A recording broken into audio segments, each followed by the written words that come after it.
Ally McGraw was once celebrated as the symbol of Hollywood innocence, a rising star whose role and love story defined an entire generation. However, beyond the bright lights of fame, her personal life told a much darker story than any character she portrayed on screen.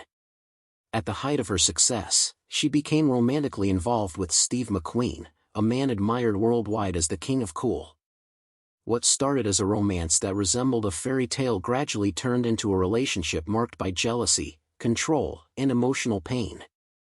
In later years, McGraw reflected on that relationship, explaining how it both captivated and deeply wounded her, sharing revelations that still surprise fans of classic cinema. Her rise to fame and her relationship with Robert Evans shaped the early part of her journey. McGraw's path to stardom began far from Hollywood's glamour. Born in Bedford Village, New York, she grew up in a home filled with instability and conflict. Her father struggled with alcoholism, and her parents' constant arguments left her dealing with low self-confidence from a young age. Searching for a way out, she turned to modeling and, with guidance from editor Diana Vreeland, successfully entered the fashion industry. That opportunity eventually led her to film, with her first screen appearance in the 1969 romantic comedy Goodbye Columbus. The film was successful, and McGraw's performance caught the attention of Hollywood insiders. During this period, she met Robert Evans, a powerful producer and head of production at Paramount Pictures. Evans recognized her talent and cast her in Love Story. When the film was released in 1970, it became a cultural sensation, driven by its unforgettable tagline, "Love means never having to say you're sorry." The movie earned more than $100 million worldwide and transformed McGraw into one of the most sought-after actresses of the decade. Her portrayal of Jenny, the tragic college student who captured Ryan O'Neal's heart, established her as a leading lady. Behind the scenes, her relationship with Evans quickly deepened. The couple married in 1969, and in 1971, they welcomed their son, Joshua. Both professionally and personally, McGraw appeared to have everything: a flourishing career, a powerful husband, and the happiness of motherhood. However, her life was about to change direction. By 1972, Hollywood was focused on The Getaway, an action film directed by Sam Peckinpah and starring Steve McQueen. Evans secured a role for McGraw as McQueen's wife in the film, a decision that would permanently alter her future. At first, she hesitated, worried about leaving her young son behind. Later, in her 1991 memoir Moving Pictures, she admitted that her hesitation had a deeper reason. She sensed the risks of working so closely with McQueen and confessed that she knew she was going to get into serious trouble with him. Her intuition proved correct. When Ally McGraw arrived on the set of The Getaway in 1972, she was still married to Robert Evans, while Steve McQueen had already become an international superstar. McQueen, 12 years older than her, carried the image of a man who had overcome a troubled childhood marked by abandonment to become Hollywood's ultimate anti-hero. He symbolized danger, rebellion, and irresistible charisma, earning the reputation of the king of cool through his passion for motorcycles and race cars, which naturally became part of his screen persona. To McGraw, he was overwhelmingly magnetic. Their connection was immediate and intense. McGraw later described their attraction as almost chemical, explaining that whenever McQueen entered a room, everyone around him instinctively turned to look. His presence dominated every environment, and McGraw, despite being married, was quickly drawn into his world. Their affair began shortly after filming started in Texas and soon became the most talked-about romance in Hollywood. Public fascination with their relationship increased interest in The Getaway, which ultimately became a box office success. However, while fans and the media celebrated their passion, the personal consequences were far more complicated. By the end of 1972, McGraw filed for divorce from Evans, creating a major scandal in Hollywood. Evans, who had played a significant role in launching her career, was deeply hurt and shocked by the betrayal. Their separation was later portrayed in The Offer, the Paramount Plus series about Evans and the making of The Godfather. In July 1973, McGraw and McQueen married. Their union appeared glamorous and romantic from the outside, but reality quickly revealed a different story. McQueen required MacGraw to sign a prenuptial agreement stating she would not seek financial support in the event of divorce. More significantly, he demanded that she completely leave her acting career behind. At the peak of her success, MacGraw stepped away from Hollywood to meet his expectations. She later admitted she agreed because she feared losing him, even though it meant sacrificing her own ambitions. Initially, their married life in Malibu seemed peaceful and perfect. The couple lived in a secluded beach house where they hosted barbecues, walked along the shoreline, and spent time with a small circle of close friends. To the public, they appeared to be a glamorous Hollywood couple living an ideal life. However, behind closed doors, problems quickly emerged. McQueen carried deep emotional wounds from his childhood. Having been abandoned by his father and sent away by his mother, he developed a deep mistrust, particularly toward women. These insecurities became evident in their marriage. MacGraw later explained that his jealousy was constant and could be triggered even if she simply looked at another man.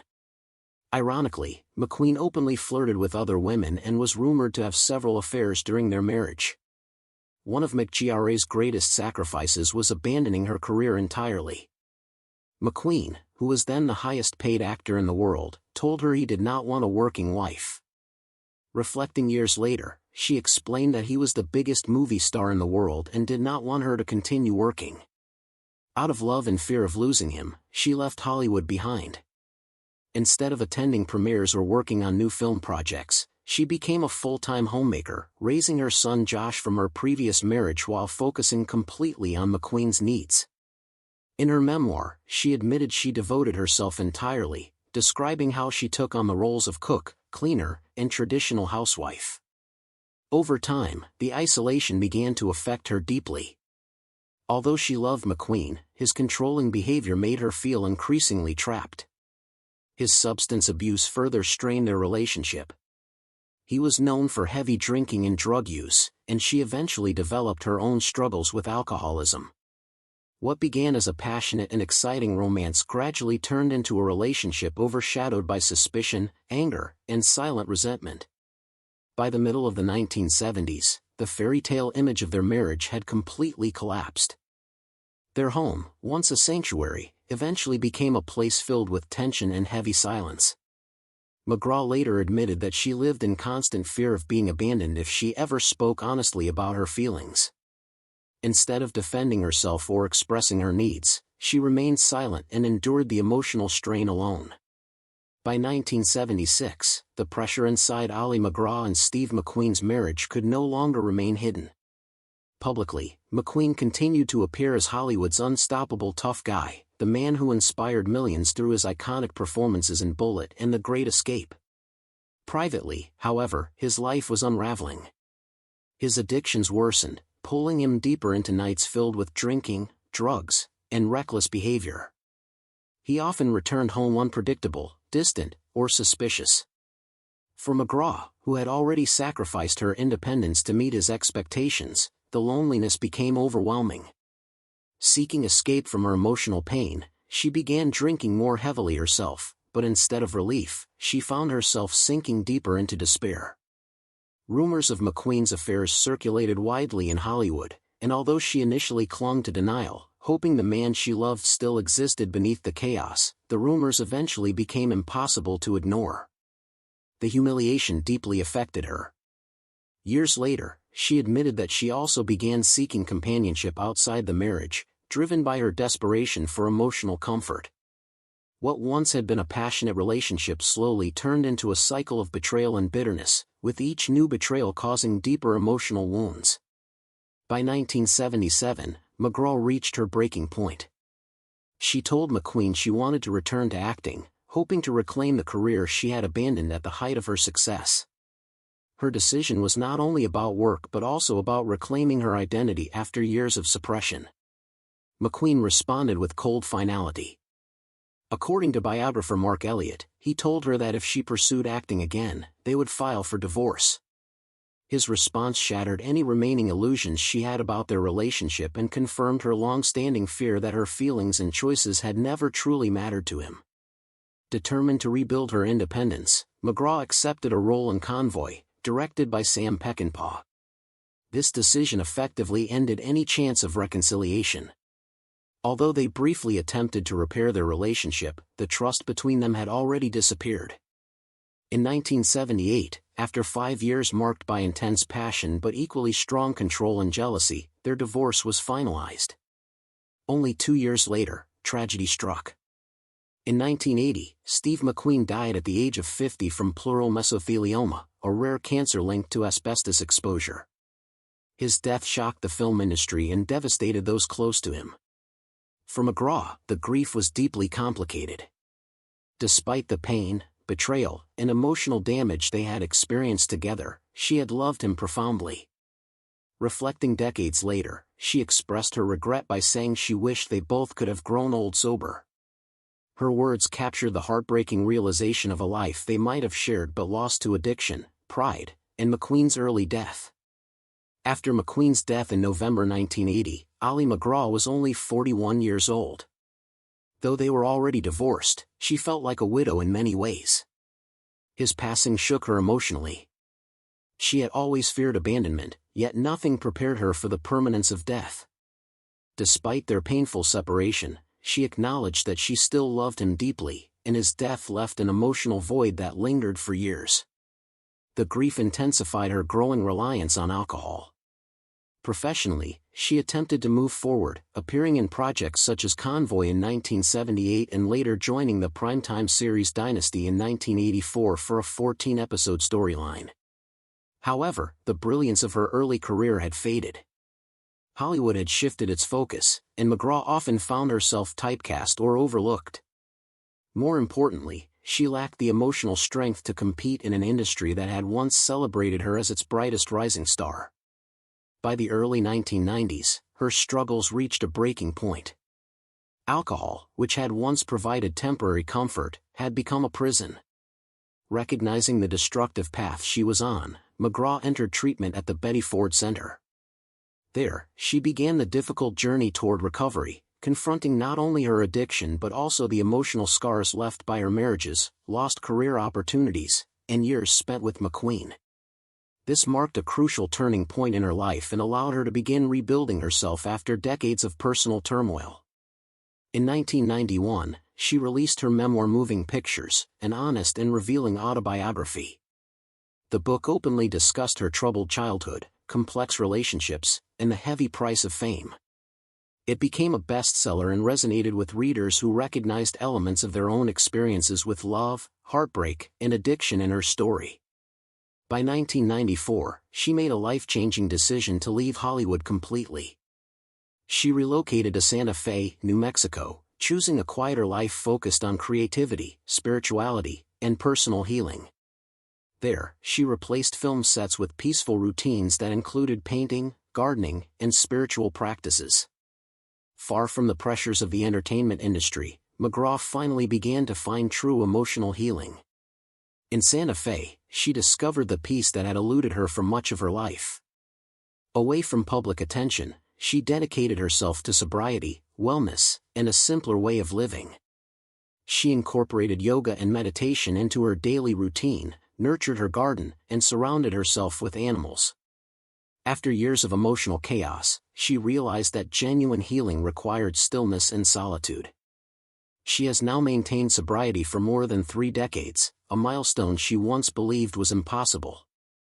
Reflecting on her journey, she explained that she used to dwell on rewriting the past or fantasizing about the future, but she eventually learned to focus on living fully in the present and appreciating her blessings. MacGraw never remarried, choosing instead to focus on self-discovery and personal growth. She maintained strong friendships, including reconnecting with her Love Story co-star Ryan O'Neal. In 2016, the two reunited on stage for a touring production of Love Letters, and their natural chemistry reminded audiences of the charm that once made them iconic. For MacGraw, however, the experience simply reinforced the idea that some emotional connections endure even as life evolves. She also redirected her creativity into new ventures, working with Ibu, a fashion collective that collaborates with female artisans worldwide.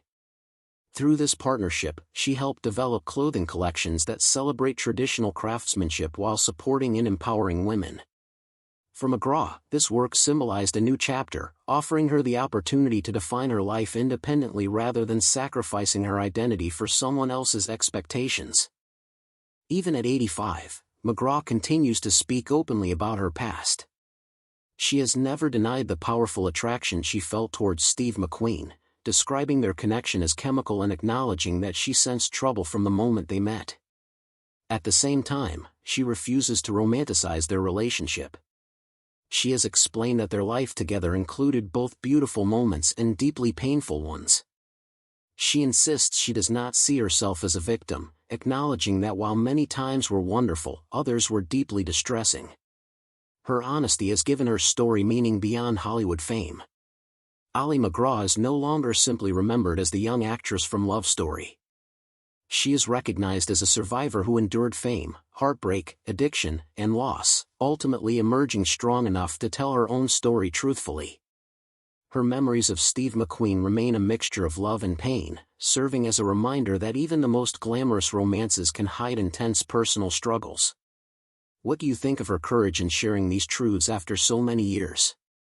Let us know in the comments.